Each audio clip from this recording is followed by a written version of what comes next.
अकोला तालुक्यातील मनाळे येथील सातबाऱ्यावरील बोजा जोपर्यंत कमी होत नाही तोपर्यंत आपल्याच क्षेत्रातील कोरड्या विहिरीत शेतकऱ्याने आमरण उपोषणास सुरुवात केली आहे। अकोले तालुक्यातील मनाळे गावातील शेतकरी भैरवनाथ जाधव हा शेतकरी आपल्याच क्षेत्रातील कोरड्या विहिरीत उपोषणाला बसला आहे। जोपर्यंत आपल्या सातबाऱ्यावरील बोजा कमी केला जात नाही व उद्या येणारी जप्ती थांबवून कर्जमाफी होत नाही तोपर्यंत विहिरीच्या वर येणार नाही। उद्या जर जप्ती झाली तर आपण विषप्राशन करून आपण आपल्याच कोरड्या विहिरीत आत्महत्या करणार असल्याचं त्यांनी सांगितलं। 2005 मध्ये जाधव यांनी घर बांधणीसाठी कर्ज उचललं होतं, मात्र ना पिलू व शेतीसाठी पाणी नसल्याने जाधव कर्जबाजारी झाले।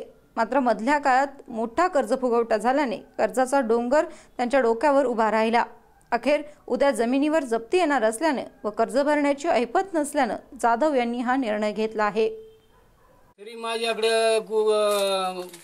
शासनाची हे थोडी PSI आला, अजून एक पोलीस आहे माझ्यापाशी, अजून सभापती एक आलता, अजून आता म्हणले तहसीलदार येते, ते तहसीलदार आहे। आता काही मला त्यांनी काही उत्तर दिलं नाही, PSIने काही नाही म्हणले तुम्ही वर निघा, मला बळजुबरी करतो, मी काही वर निघालो नाही।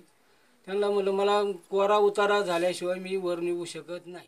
भैरवनाथ जाधव या शेतकऱ्यांना पतसंस्थेचं कर्ज घेतलं 2005 साली।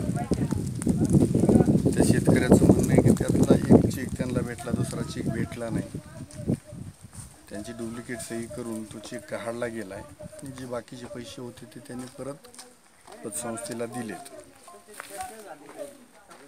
त्या शेतकऱ्याचं म्हणणं आहे की माझी फसवणूक झालेली आहे। आज मात्र पतसंस्थेकडनं ते प्रकरण न्यायपरिप्रविष्ट झाल्यामुळं प्रांतांनी डायरेक्ट नोटीस काढली त्या शेतकऱ्याला की तुझी जमीन जप्ती केली जाईल, भरपाई नाही केली तर। आणि आज जप्तीचा वॉरंट होता।